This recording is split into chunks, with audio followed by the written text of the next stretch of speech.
Hello, my name is Avik Ghosh. I'm a professor of electrical engineering and physics at University of Virginia, and I will give a short talk on what comes after Moore's law.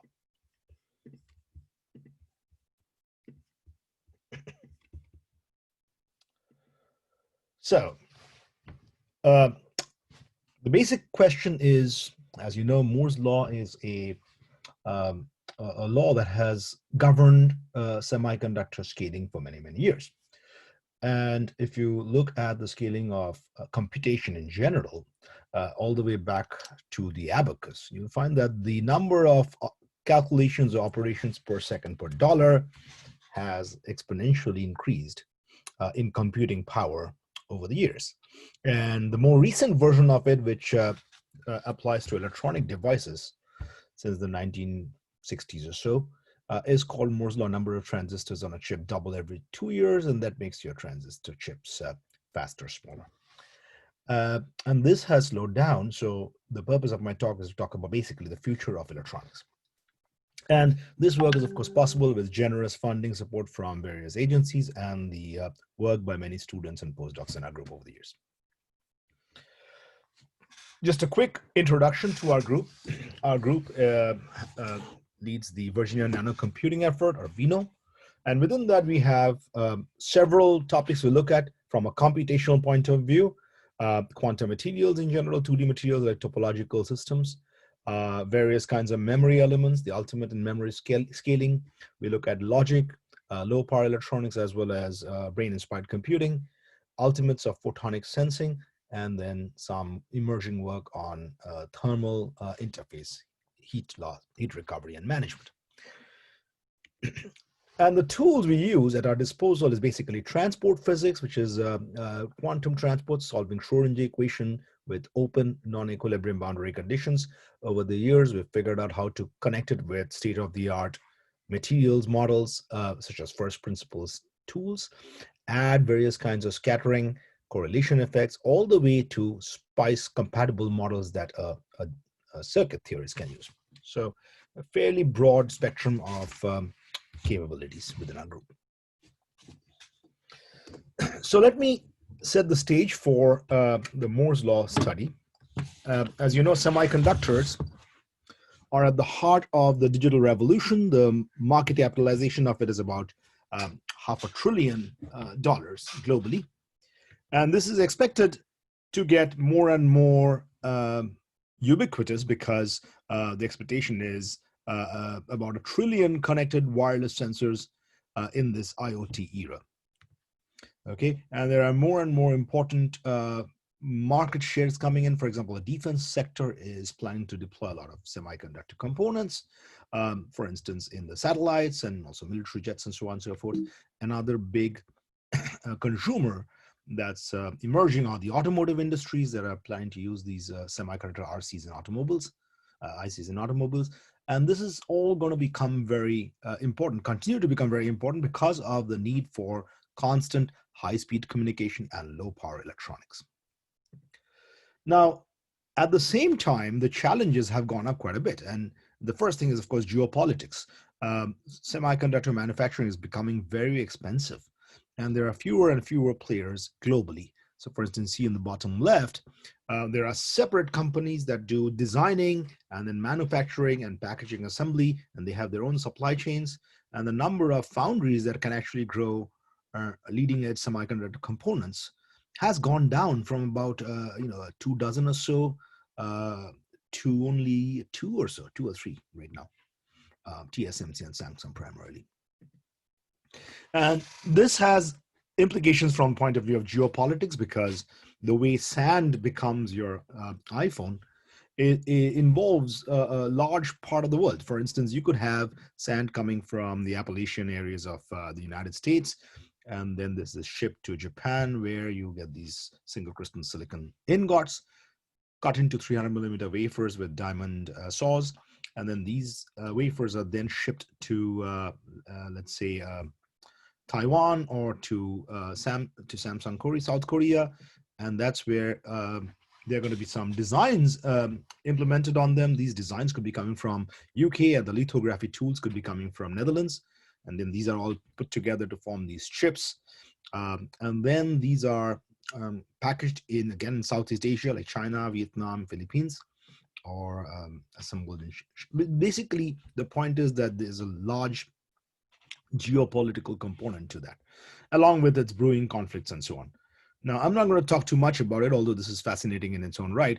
I'll focus more on the physics end of things, and this plot shows the physics part of it, which is that if you look at the power dissipation, the heat generated and wasted in your chip in watts per centimeter square on a semi-log scale, and on the x-axis you see the feature size going down, which means time going up, and you see that the heat dissipated in a chip, the generated inside a chip, has gone up exponentially, right? And we have gone from a hot plate, temperature of a hot plate in the Pentium era, to a nuclear reactor, then a rocket nozzle on the sun's surface. So it's basically, if you keep going this way, we haven't gone down this path, but if you continue that way, we'd reach the temperature of the sun's surface.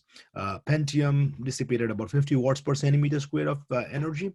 If we continue this till 2025, you'd reach about 1,000,000 times more based on fundamental considerations alone. And so you see ads like this which say that Qualcomm's Snapdragon processor is better than the other competitors because it melts butter slower. This is why we don't call laptops anymore. We call them notebooks. And as a result, the semiconductor industry has had to cope with it, and the cost of a semiconductor fab has gone up. So a fab, this is a few years old, cost of a fab is already about, right now, it'd probably be about $10 billion or so. Pilot lines are several $billion. The processing team costs, again, a few $billion. The state-of-the-art litho tools are hundreds of millions of dollars. So it's very expensive, and that's the reason we have very few players. And it all comes from the fact that you have an enormous amount of heat generated through the sheer act of competing.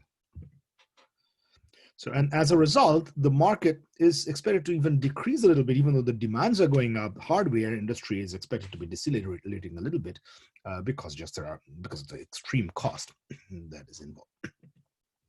So why is it so hot, right? And to do that, you have to kind of dive into these electronic components and see what the active entries are, players are. So if you take one of these cell phones apart, and you can go into one of these chips and you can go a little bit further into them. And then what you see is inside it, there are these transistors basically made of a piece of silicon with metal gates, sources and drains. And the gates, like a faucet, the control of a faucet. And what it does is by applying a voltage, it depletes the channel, basically constricts the channel or expands the channel of electrons and allows electrons to flow from source to drain. In other words, the gate voltage controls the amount of current, right? And that's your switching on and off, the logic level 0 and 1. That's the heart of a computing unit inside your electronic device. Now, the reason the heat cost is very expensive, and loosely speaking, this is a simple expression you can look at, the power generated and dissipated is proportional to the capacitance of your of this transistor, the gate capacitance. Actually, it turns out to be the interconnect capacitance, the voltage to which you charge up these electronic components, and then the frequency, how often you do this. That's your clock frequency, about 2 gigahertz. And if you plug in numbers, you'll find that these numbers are extremely large. For instance, the capacitance is very large because we are no longer dealing with just a single switch that goes between 0 and 1, but a billion of them on a chip, right? And these are interconnected with metal lines. So you have to charge up all these metal lines, many layers of them, and that has a large capacitance associated with it. So it kind of looks like a jumble, not as bad as this, but it's basically a jumble of wires. And that has a pretty large capacitance, femtofarads or so. And then the voltage that you need to charge it up to is also fairly large. And the reason is because you need a fairly large energy barrier separating the source and drain so that the electrons don't move between the two of them spontaneously, right? You don't want any spontaneous backflips. So you need to keep a barrier in place to hold the bits at 0 or 1. And only by applying a voltage, you want to suppress it and then move the electrons from one side to the other. And so therefore, if you want a barrier that's long enough, that requires a fairly large voltage to suppress it. So if you go back and look at your Boltzmann theory, what it tells you is that the probability of a backflip is given by this Boltzmann exponential with the thermal voltage given by about 25 millivolts. That's just the thermal jitter. And so you need to be overdriving it above that in order to keep the barrier intact. And to have so many billion components working perfectly, the error tolerance should be very, very strong. In electronics and logic, you want an error that's about 10 to the minus 15 or so, 12, 10 to the minus 12 to 10 to the minus 15. And so that means your voltage has to be much bigger, the barrier, than 25 millivolts. And historically, it's now around a volt. So you put 1 volt, 1 femtofarad, and 2 gigahertz, and that gives you the heat generated, dissipated inside your wire. So what this title says, La Roi Mort, Vive le Roi, which is a play on a famous saying, king is dead, long live the king. In this case, what it says is king is more, long live the king. And if you look at the CV square F, you can see how industry has dealt with to keep Moore's law alive. And the voltage, for instance, has scaled down in order to keep the power dissipation manageable, but it cannot scale down beyond this 25 millivolt times a few factor because of the error tolerance that we have. And the frequency has gone up, but it's saturated around 2000s or so, again, because of the heat generated. So V and F have now kind of plateaued. And this has gone through a few developments, for example, strained silicon technology, high K, metal gate, and now you have these non-planar gates. And you're kind of out of obvious ideas right now. And so there's no more ITRS planning roadmap for semiconductors. So we may have reached from Moore's law to more than more to what is called more without more. Okay, so question is, how do you bypass this equation CV square F? And that's where the future of electronics is, because energy is the biggest consideration. The future of electronics hinges upon our ability to kind of work with this formula, right? So one obvious way is to run it slow, cut down the frequency. And there's 3 other ways which I'll talk about: running it reversible, new physics, and doing computational differently. So let me start with running it slow. So instead of switching on and off with an abrupt switch that you throw, if you actually worked out the heat dissipated in the wires when you take a capacitor, which is like an RC resistor capacitor network, and you turn it on with a single frequency component, then what you find is that the power dissipated depends on that frequency, and it goes as a quadratic function of the frequency, compared to the RC time constant, which is the time it takes for the electrons to go from the power supply through the resistor into the capacitor. So if you're faster than the RC time constant, you actually are dissipating the heat. But if you go very slowly, then you don't dissipate it. So this is the picture that shows that if you have a bumpy road and you try to go over it very quickly, then you end up creating a lot of heat. But if you go very slowly, so in other words, the frequency is very slow compared to the RC time constant, then it's almost quasi-static and there's no dissipation. So the first way you can do it is to charge, discharge, do operations fairly slowly, right? In fact, a lot of applications, for instance, machine learning AI, do not require extremely high frequency gigahertz processing speeds, right? So in fact, even in biological systems, they operate with millisecond pulses, right? So there's a lot of applications where you don't need that kind of high speed, and then that'll cut down your energy cost. Biology works with, biology has many different tricks, but it operates fairly slowly with a 3D structure, and it uses ions instead of electrons. So that has its own advantages. So one way is to run it slowly. Second one is to run it reversibly, and that's the idea that people employ for things like quantum computing. So in order to understand that, let's think about how reversibility works, and in fact, why lack of reversibility or irreversibility creates the dissipation. So let's go back to this idea of the source to drain current, right? And if you draw the energetics, this is what it looks like. You have a source that is at a higher energy, drains at a lower energy, there's a barrier in between, and the electron jumps from source to drain in one direction, and it lands with the thud. And this fall, because one side is deeper than the other, is what causes this extra amount of energy dissipation, which is this large heat dissipated in chips right now. So it's because you are landing with the thud, and what that means is that you're actually erasing the information, the kinetic energy and all the information that the electron has as it comes from the source, that is irreversibly removed as the energy gets thrown into the lattice around it, right? So one way we could, and I'll show you the example, one way we could prevent the dissipation is if we don't erase the information, if we store it. For instance, if we store the information, think about jumping but landing on a trampoline, for example, so your kinetic energy is preserved, right? Then in that case, I'll show you that reversibility has very little dissipation associated with it. And here's an example. This is something I kind of loosely call it the moonwalking transformation. And so the idea is, if I had information, and I'll show you how information energy cost are related. If I know where the electron sits, if I had that information, we can avoid a fall. So let's say you want to move the electron from left to right unidirectionally, but you don't want it to fall. So the way you do it is, if you know it's on the left well, the source, then you can raise the energy of the right well, right? Then you slide it from left to right. So you make it kind of a single well. Then you slide it with some mechanism, Josephson junctions and other kinds of mechanisms. That's a reversible way of doing it from left to right. And then you bring back the other well. And you have to do it kind of slowly so there's no sloshing.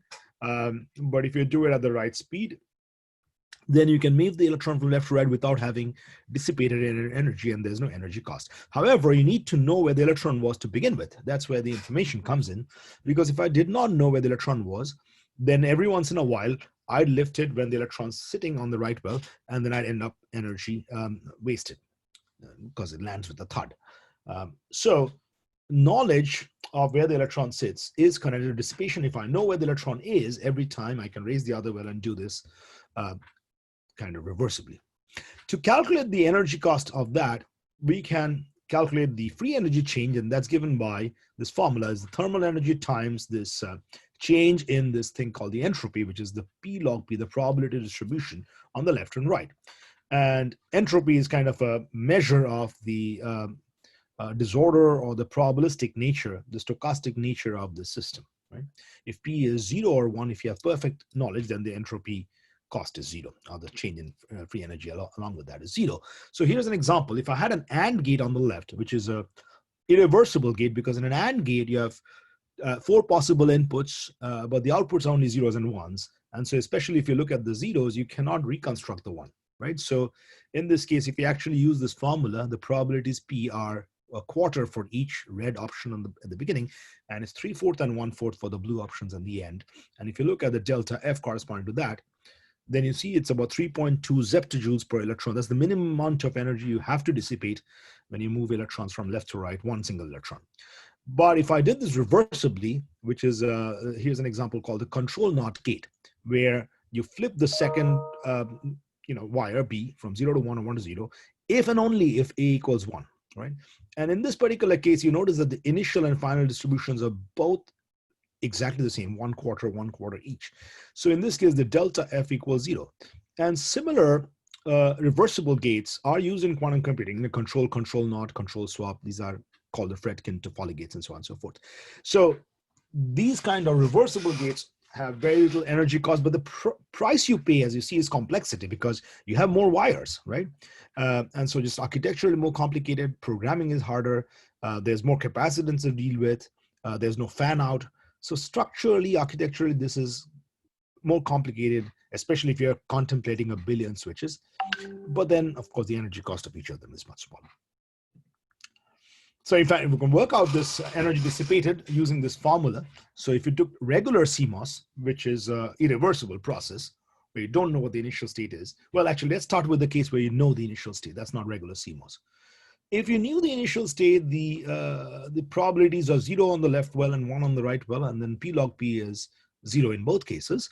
And so the initial entropy is 0, and the final entropy is also 0, because we know exactly where the electron is. The probabilities are now 0 and 1, and it was 1 and 0 at the beginning. And so the change in entropy is 0. There's no dissipation. But if I did not know where the electron is, which is the usual CMOS, then initially the probabilities are half and half. And so the initial entropy is K log 2. And the final, of course, we know is on the left, because if you raise the right well, it has to go onto the left. And so the final entropy is 0. And so now the energy dissipated is minimum of KT log 2 per electron. So that's the minimum amount of energy per electron that you waste in CMOS. So this is this KT log 2 formula. And for 2 states, comes to about 3 zeptojoules per electron. And if you have n electrons, then each electron can have 2 states, 2 to the n electron states. So you get n KT log 2, right? And as you saw, n is very large because you have these large capacitors, interconnect capacitors that you have to charge up to about a volt or so, That comes to hundreds, 10,000 electrons or so, tens of thousands of electrons. So that gives you a very large heat generated. So the way around it, there could be two possible ways if you want to bypass it without doing reversible logic or without running slowly. And this is new physics. And the idea is, if you look at this delta F, n kt log 2, it's basically Q delta V, right? So Q is n times small q, and delta V is kt log 2. So either you reduce Q or reduce n, right?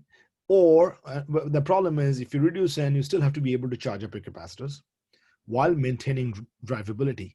And one way to do it is what is called correlated switches, where you make 100 Q look like 1 Q, right? So you still need many Qs to charge up a capacitor, but they act like they are stapled together. So they act for the cost of one single electron, and the effective end is smaller. And this is the premise behind magnetic logic, where you have many spins, for example, about 10 to the power 4 spins that act like one single giant spin. They're kind of connected together like rubber bands through internal exchange forces. Okay, there are other examples in biological processes. Ion channels have these charges that they agglomerate together to move certain proteins inside the ion channel, and the energy cost is low. The switching is very sharp. So this is one way, make 100 Q look like 1 Q, and that's magnetic logic. And the second one is reduce delta V. And there you can call it essentially make 100 millivolt look like 1 volt. So it's an internal amplification or some kind of feedback mechanism that allows just a smaller voltage to act like a larger voltage. And this is where you have ideas based on non-equilibrium physics like tunnel transistors, mechanical transistors, and we'll talk a little bit about Klein tunnel transistors, and also internal voltage amplification concepts like negative capacitance transistors, where a smaller voltage acts like a larger voltage. Now, these are the premises. Of course, each of them comes with its own baggage. None of them has become a technology yet, but kind of magnetic technology is kind of there. But the others are still exploratory because each of them comes with their own challenges. But these are two ways you could try and bypass or trick the system into thinking that the Q delta V is large when it's actually small. Okay, so this is the third option, which is new physics. So you're looking at ways to beat the Boltzmann limit by making the temperature T effectively smaller. Okay, so let's go back to this and try to understand it. So, this KT log, the error rate is 2 to the power n. So the one way is to replace n with n star, so make many electrons look like 1. And the other way is to make non-equilibrium physics or internal voltage amplification so that T star looks like a different temperature. Let's look at these two one by one. So this is magnetic logic, and there are other versions where you're essentially stapling your bits together. And one example of a system where you staple bits together is called a skyrmion. So for example, inside a magnet, you can have these kind of topological excitations you can create. And let me see if I have a figure of it. This is what these look like. See on the bottom left. So essentially it looks like a little tiny vortex. Now these vortices are usually very hard to create because when you make them very small, the volume is so small that thermal fluctuations tend to kind of destroy them. But under very specific circumstances, by driving a current and having certain kinds of forces present in them, specifically broken symmetries, so-called Zhablonski-Maury interaction. It's a broken symmetry that creates extra forces that can hold together these tiny little vortex-like structures. And they have topological properties. They have an index associated with them. And so these small materials, these small vortices can carry some amount of charge, and they're essentially stapled together, and they can be the information carrying bit, and you can move them around with various tools. So this is something we look at quite a bit, is how do you make these skyrmions, small stapled together spins, operate at low energy. The experiments by our colleague Jeff Beach from MIT are shown at the bottom, and these have been imaged at extremely small sizes up to about 10 nanometer or so.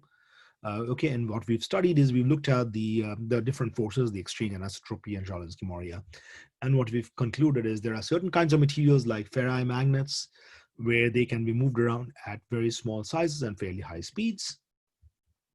And You can drive them by various tools, and one of the more recent ideas that people have come up with, and this is something we're exploring, is something called spin orbit torque. In other words, you put a heavy metal at the bottom and you use a kind of a quasi-relativistic effect called spin orbit coupling to allow a separation of spins, and then these spins actually go and flip the spins inside the magnet, and as a result move this skyrmion back and forth. Okay, so this is one way of proceeding, which is to have these kind of effective Q structures. The other one, which we talked about, is to make 100 millivolt look like 1 volt. So these are what I loosely call them phase transition switches.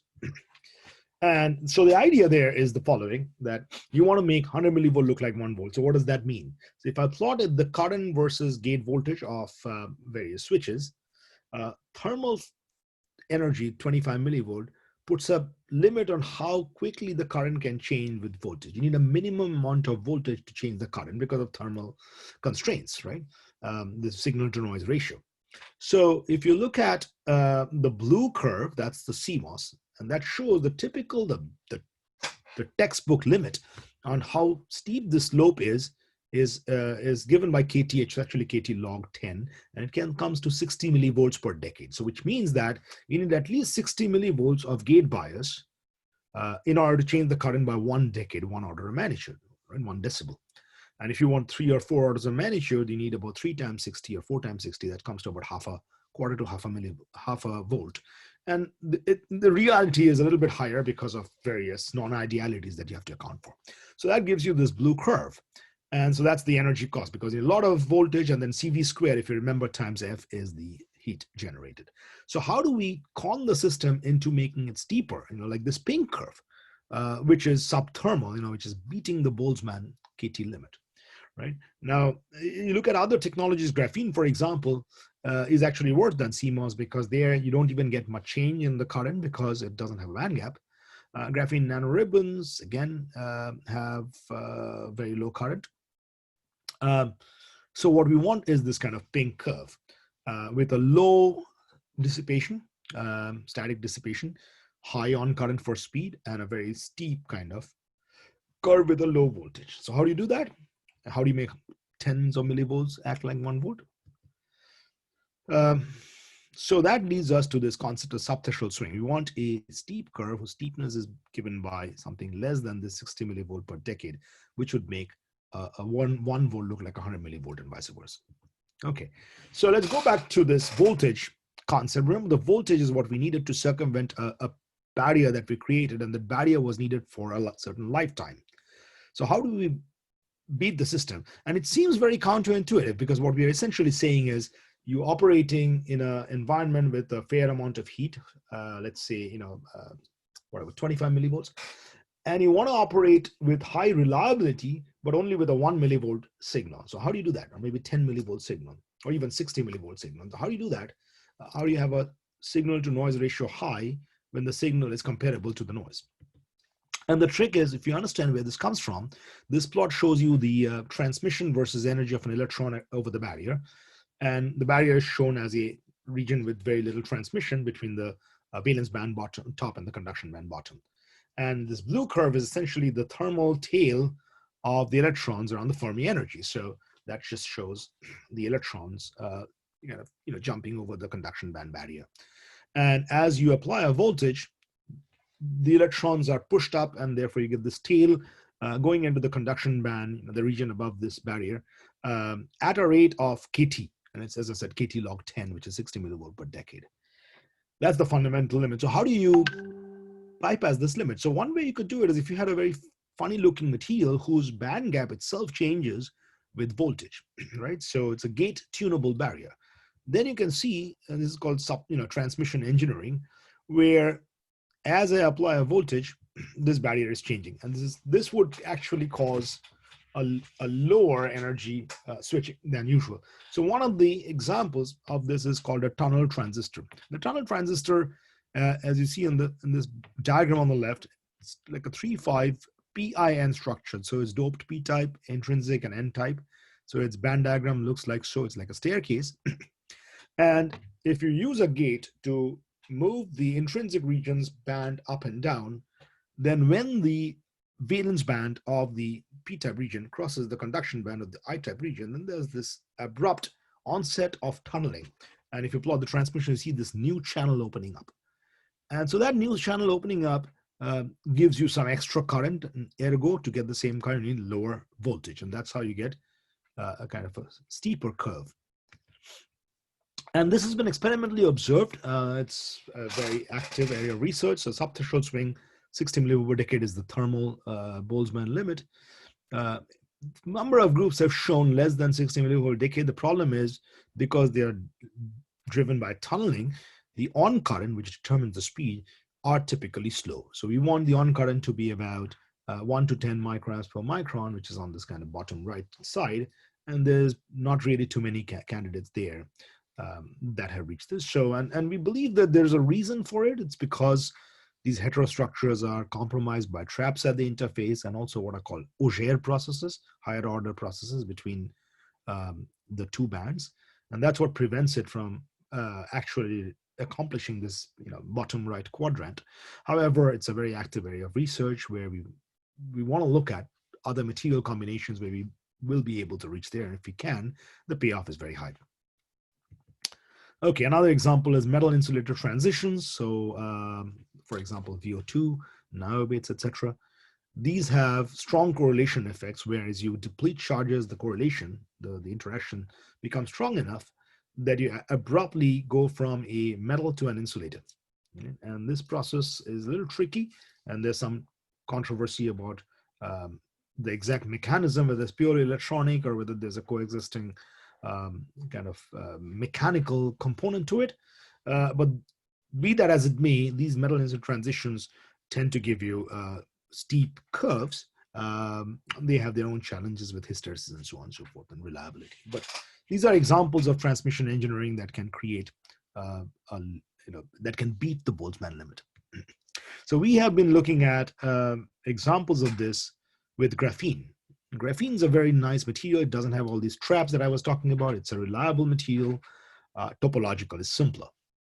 And so we've been looking at whether we can construct these kinds of subthermal switches with graphene. And the way you do it is you'd create a split gated structure, and you apply positive voltage on one side, negative voltage to the other, and that would attract electrons or repel electrons and create a p-n junction. Now, these p-n junctions in graphene have very fascinating properties. For instance, if you look at conservation of momentum, they look like the way light bends as you go from air to water, except because the voltages can have opposite signs, the refractive index, which controls the bending, can actually be negative. So it means the light can bend the wrong way, or the electrons, which act like light, can bend the wrong way. And so you see this in our simulations. You let electrons kind of diverge from a point. Once they reach that junction, they automatically converge and focus without a lens, right? So it's like a perfect lens, lossless lens. And if the negative index really works in the visible range, this is what it would look like. If you take a metal or if you take a glass rod and put it in water, what refraction does is it makes it look like it's bent. But negative index would make it look like it's bent the wrong way. So it would actually look broken.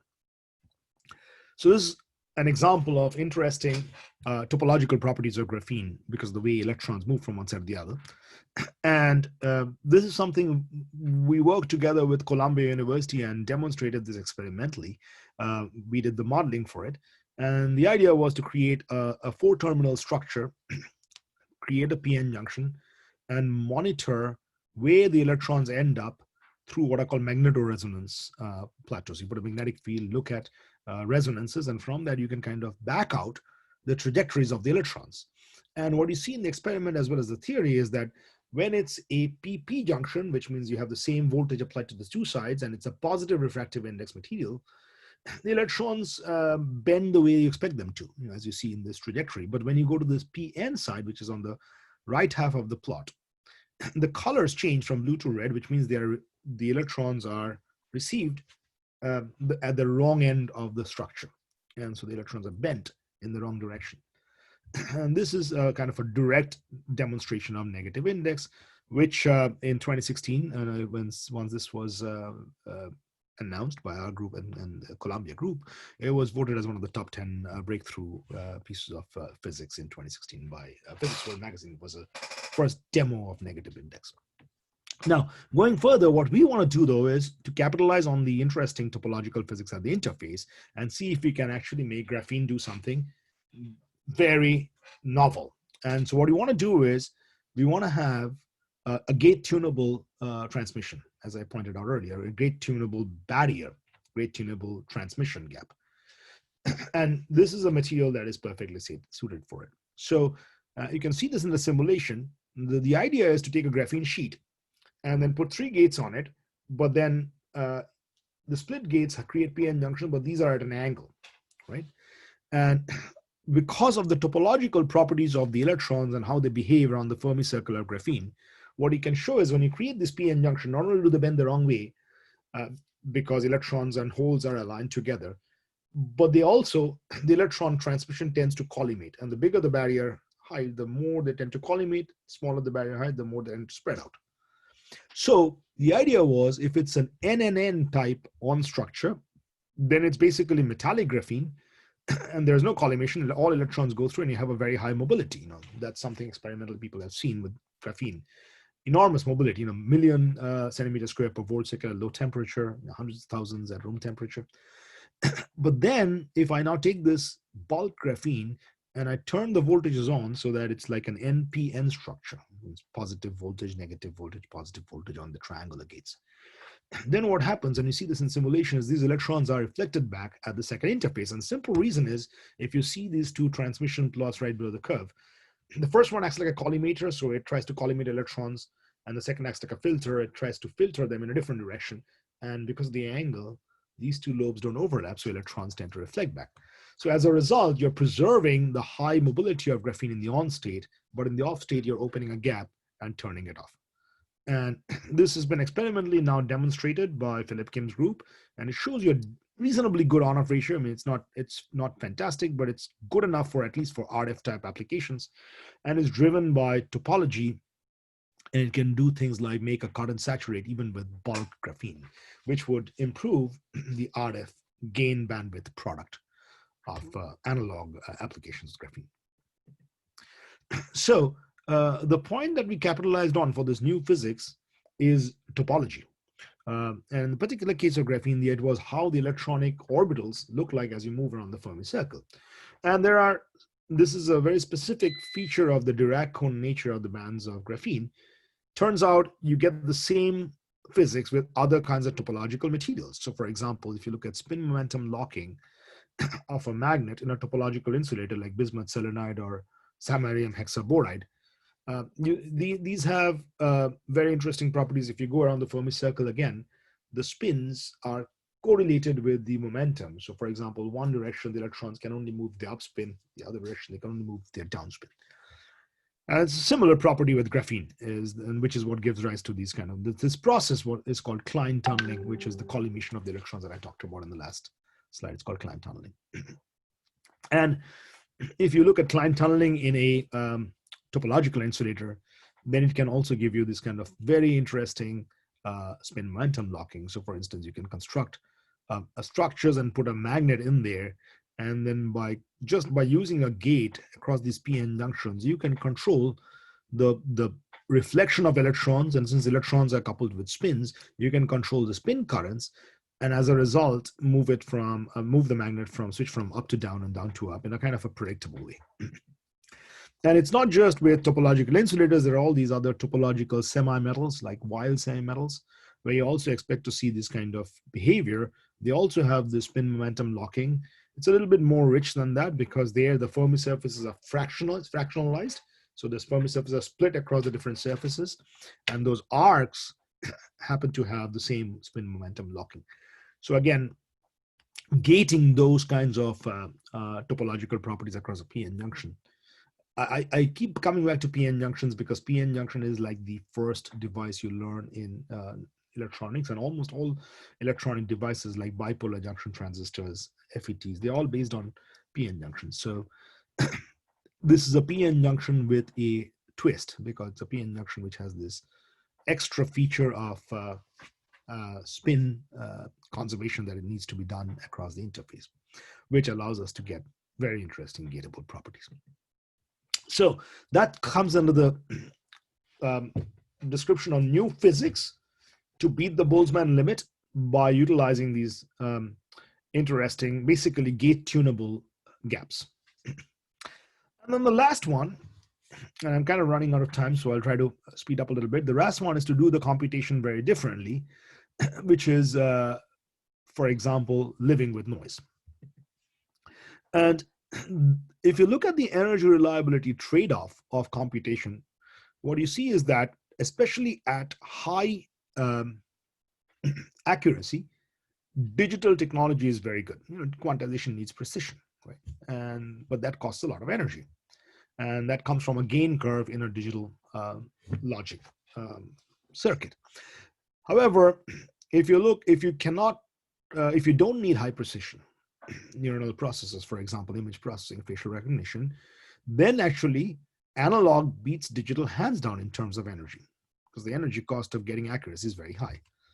So one way you could alleviate the cost of computation is if you actually can live with analog information processing, which is basically what neuronal processors do. So if you look at neurons, they essentially, whether it's biological neurons or their electronic equivalents, it's basically two processes there. There is a synapse where signals are added together with some weighted sum. And then there's a neuron where this sum is now compared against a threshold. And once you clear the threshold, when this weighted sum clears a threshold, then you get this kind of a tan hyperbolic or step function like behavior, where a next neuron is triggered, and then again a voltage pulse is created, and that voltage pulse moves again to the next synapse, right? So it's basically these two processes, a weighted summation and a threshold. So if you look at neuromorphics nowadays, they're already being utilized. We already know that there's this synapse part, which is essentially a convolution. That can be done already with all the electronic components out there. For example, linear algebra, the custom accelerators, GPU accelerators, and so on. They already can do these kinds of synapses, right? But what we are looking at is something that even embodies the neuron, the thresholding action. And if so, then we can do low power computation on chip. Okay. So as I said, synaptic SIMs are done in hardware.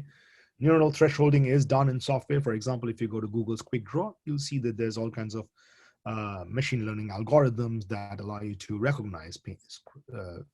But this is all done in software. There's a strong, compelling argument about doing this in hardware, which is to save on energetics, size, weight, and power, and to avoid dependency on the internet, and then to kind of protect you against cyber crimes and so on.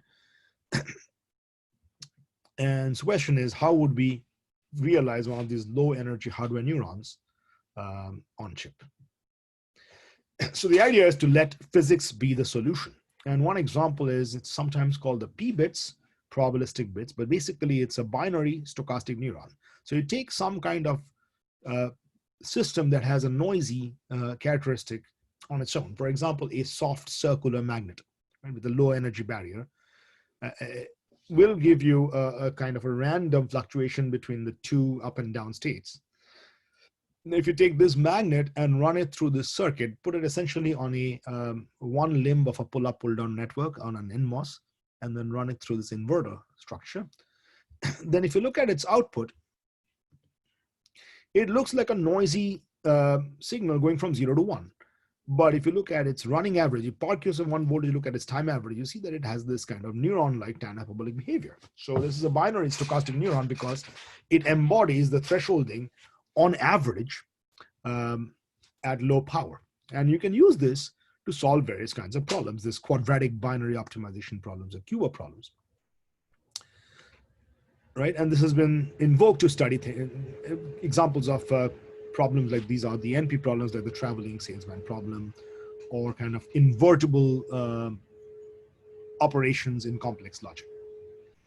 But then there's this other idea we've been playing with called the analog stochastic neuron, and this is particularly good for solving analog problems, right? So if you take the same source of noise, which had the zeros and ones, but you run it through a analog buffer, then if you look at its time trace, actually its voltage trace, what you find is it's also noisy, but the two limits of the noise follow this tan hyperbolic. So in other words, the noise itself is also analog. The blue signals are analog, as you see in the main plot. The inset is the digital equivalent, the binary digital neuron, and the analog is the one in the main curve. And the advantage is because it kind of limits the swing, the average is also very quickly matches the tan hyperbolic with just a few samples. So in other words, you can use this analog neuron for analog signal processing. For instance, time domain learning, inferencing, and so on and so forth.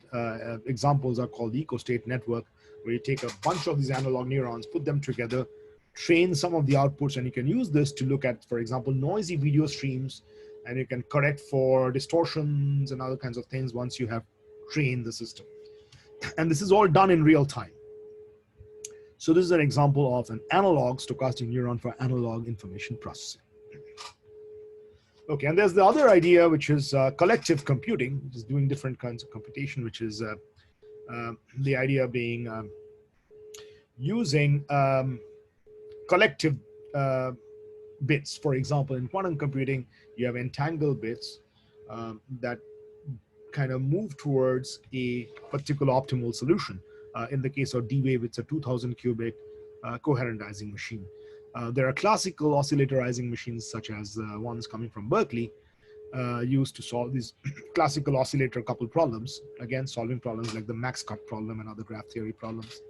And then there's another version called topological quantum computing.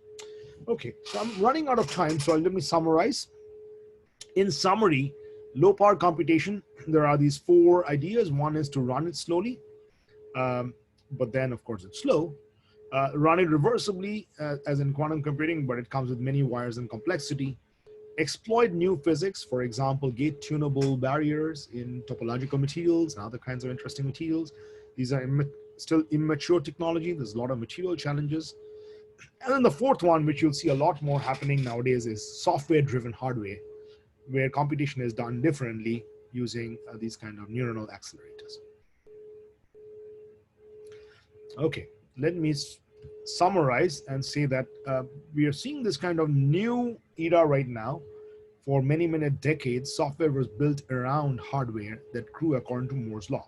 So you started with silicon CMOS, then you built up to this von Neumann architecture of separated memory and logic, and then buses going in between the two, and then moved up to software, which is essentially Boolean computing. Now, with the slowdown of hardware and the speed up of software, we have this new era, as I said, of tech inversion, software-driven hardware, where you now start with this emerging software, deep neural nets, machine learning, etc. Then you work downwards towards the suitable hardware architecture, like ASICs and accelerators for on-chip processing of various kinds of software. And then you go down now to the actual materials. And these are the materials which specifically service those hardware accelerators. And these could very well be different from and are different from silicon, because you're looking at various, not one single all-purpose chip, but components that are accelerators for very specific kinds of software. So there's still integration issues, but these could be very different materials, for instance. So there's a very interesting domain we are now entering, where the software is dictating the material choice as opposed to the other way around. Okay, so I'll end here. The field is very ripe for new developments, and I hope to hear back from you.